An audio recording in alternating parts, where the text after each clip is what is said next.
Hello， 小伙伴，大家好，我是大冰块。只有这里才有大飙车最全的拆车视频，还不快来了解一下？你的速度如果是在20到60之间，有你的受了。几乎是所有我们开过电动车最大力度的回电刹车，里面还是一个柳边机，像纸一样的薄啊。Hello， 小伙伴，大家好，欢迎回到这一期的大飙车。那我是薛俊峰，当然也是那个只会说真话大冰块。今儿呢，就是到了这台车试驾的环节了。特斯拉呢，我们也是不止一辆了。今天呢，就开这个 Y 啊，跟小伙伴去分享一下。在开起来之前呢，还是依然是老规矩啊，跟小伙伴去分享一下原地力矩这样事儿。对于这台车呢，它的电脑里面呢，转向是有3档可调的，舒适、标准和运动啊。从字面这个意义来看呢，应该是轻的、中的和重的。对于我们的这个评分规则啊，还是以这个标准的这个项呢为基准进行测一下。好，那手上依然还是我们的这个非常精准的拉力计清零，然后呢固定住，匀速90度。去转好，最后呢，数据是 1.738公斤，哇，这是标准模式啊 1.738公斤。现在呢，切换到舒适模式啊，再去测试一下。然后呢，轻轻的勾住，好，原地90度。仅仅是舒适模式啊，在我们的仪器上面显示的也是 1.505公斤。好，我们现在呢，再试试运动模式，清零，然后呢，继续轻轻的勾住，原地 OK。1.859公斤就是运动模式，可以看出这3个模式呢，力矩啊还是非常的清晰的分辨的。一般情况下啊，我建议呢，正常开的小伙伴呢，开到舒适就可以了，是因为在舒适模式下面也都是1.5公斤啊，这个力度已经不算轻了。好，那么现在呢，就把这辆车开起来，跟小伙伴去唠叨一下这台 Model Y， 让我们在日常驾驶的时候呢，它是一个什么样的感觉？好，那么现在呢，就把这台 Model Y 开起来呢，跟小伙伴唠叨一下啊。对于 Model Y 呢，现在动力呢是有2个不一样的动力啊。现在呢 Model Y 呢，没有2驱版本，都是4驱版本。比较低的这个呢，它最大的总的功率啊是317千瓦，而比较高的那个呢是339千瓦。那电池呢也是有2个配置，低的这个呢是480公里，就是工信部的那个续航嘛，480公里，还有一个是594公里。官方呢也有相应的一些数据，我们就按0-100算啊。普通全驱的这个呢，它的0至100的官方数据呢是5.1秒，高性能版本呢可以达到3.7秒，真的是一个挺可怕的数字。不仅仅是3.7秒，连5.1秒的这个版本，当你起步使劲往下踩的时候，你会发现和之前我们拆过的自主品牌的电动车是有完全不一样感觉的。现在挂上档 ，OK， 我给小伙伴去大致的啊看一下，就是完全静止，它是有那种让你撞墙的感觉，就是你踩下去以后，你的头真的会自由不主的会撞在后边的头枕上面。特斯拉它的确在电机这一块有着非常高深的造诣。电机呢，它其实是有磁力线圈的，磁力线圈它是有角度的，而特斯拉它有一个技术，就是在你停车的时候，它的那个磁力的角度正好是在用力的那一个位置，它能保证让你在起步那一刹那不会有磁力线圈缺失的那一个角度是不会有，马上是全力的去加速。这种加速力度在自主品牌里面，除了蔚来可以跟这个相媲美之外，剩下的没有一个能打的。这就是特斯拉从静止到起步那种让你肾上腺素迸发的关键的原因之一。顺滑这个就别说了，特斯拉嘛，这个3电的这东西真的还是非常厉害的。在这块呢，我还跟小伙伴再去说一下它的3个模式吧。它是有缓行、转动和保持的这3个东西。缓行呢，就像我们平常开的 AT 变速箱的车没有什么太大区别，你抬刹车，哎，这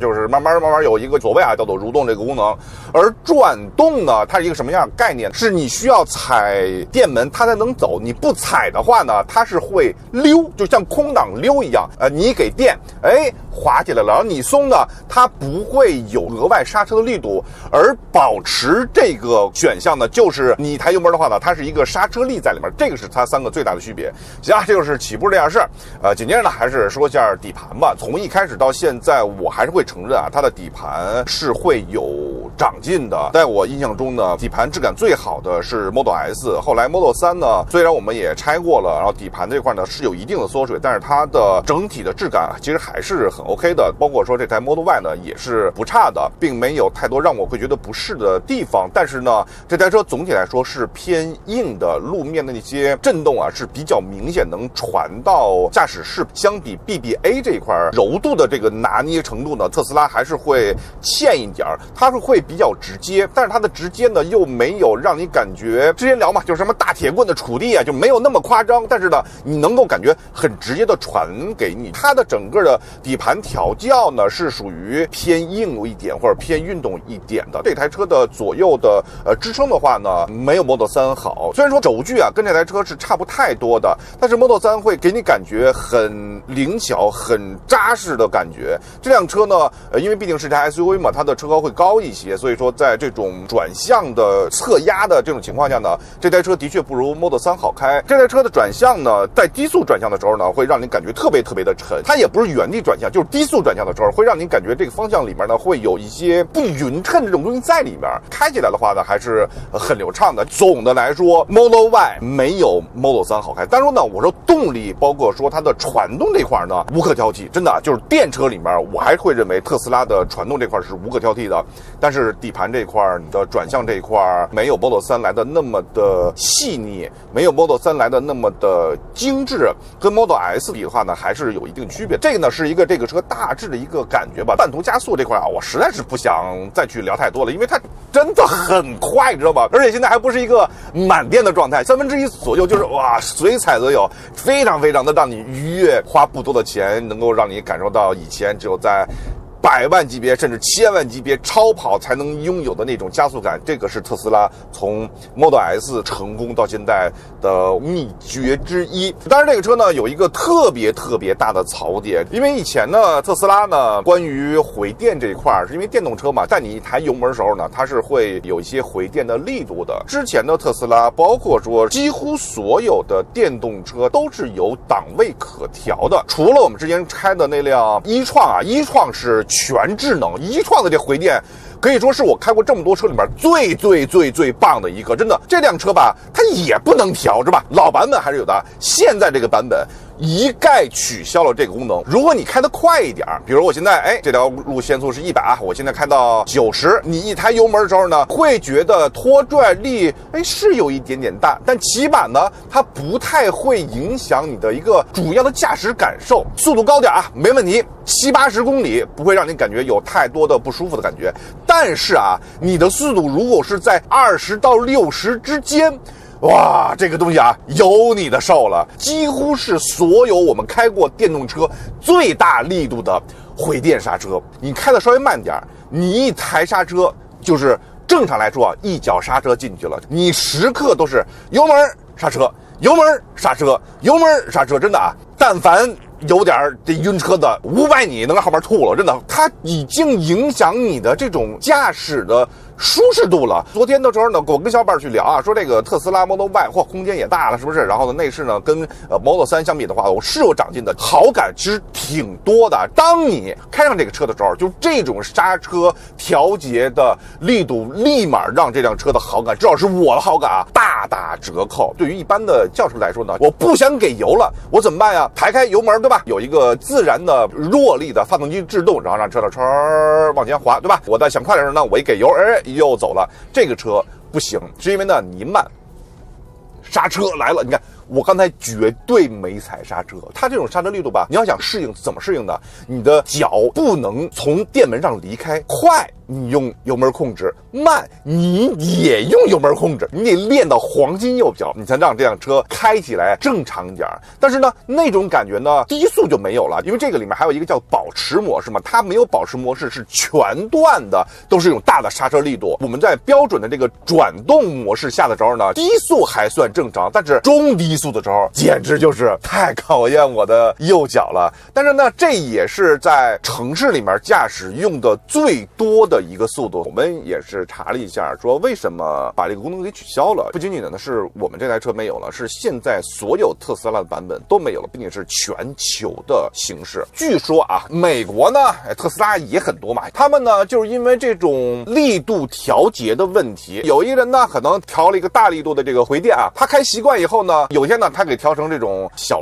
力度了，他给忘了，就变得不适应了，一脚电门这车就出点就窜出去了，然后导致了200多起事故。简单来说呢，人家呢就是可能啊脑子呢没在这儿，对吧？你要搁到美国呢，这我也能理解，是不是？毕竟说中国人智商呢可以达到105，这美国人智商呢才90几的一个智商，对吧？智商呢可能是有点差距，但是你美国人傻，你并不代表中国人傻呀，是不是？你说全球化吧，这不否认，这也是全球化的一种，但是呢，毕竟我们智商在105啊，是不是？我们对于右脚的一个控制呢，那这个能力还是可以的。所以说呢，这块啊，就是我对于一个中国的普通用户来说呢，我是极其的反对这种一刀切的做法。这个是我对于这个车现在可能是最大的一个槽点。驾驶这块呢，基本上就跟小伴去聊到这儿了。现在呢，来跟小伴去聊聊各种辅助驾驶这些东西吧。现在呢，特斯拉呢，它的辅助驾驶，包括说它之后可能要推出的这种全自动驾驶呢，是越来越高级了。而我们这台车呢，的确没有选装3万多的那个套件呢，但是它是有一定的试用期的，并且现在呢，特斯拉的电脑现在已经全部都是那个高版本的电脑了，包括说学高通啊，都是能够识别出来的。我们现在这个车的状态呢，是叫做高级辅助驾驶这样一个东西。我现在已经打开了，前面呢有弯道，我现在呢尽量不去主动控方向盘，那我手还是要扶上的啊。对于它的高级的自动驾驶呢，在中国地区它是写啊是可以支持匝道的上匝道和下匝道，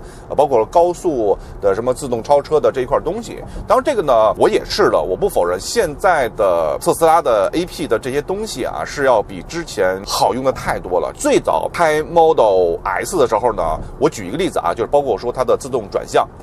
OK， 我转向了，你看啊，它现在自动转过来。当然说呢，它也是会有前后探头，保证后面安全状态下呢，它是自动转的。以前 Model S 什么样的？你打转向灯特别的生硬，砰的一下就过去了，就让你吓一跳。早期版本的 Model 3呢，是你打转向以后，它会好长时间，然后再慢慢的转过去。现在的这套转向的这个逻辑已经变得非常像真的人在去转向了。就是我在上下班的时候呢，在复杂的路段，如果我打转向想往左自动去转向的时候，如果他发现后面有一个车，然后他马上就会回来，特别像一个人，这块是很厉害的。但是呢，如果说6万多的那个包的话呢，他说之后会开启这个全自动驾驶这块，我想跟小伴去聊什么呀？这个东西至少在中国地区现在还是在遥遥无期的状态，是因为现在这个功能呢，在美国它是有贝塔版的一个测试的，而且我也是看过相应的视频，就是在美国测试这个自动驾驶，可以说几乎至少在美国的路况下面，基本上可以达到无人值守这种5级的自动驾驶状态，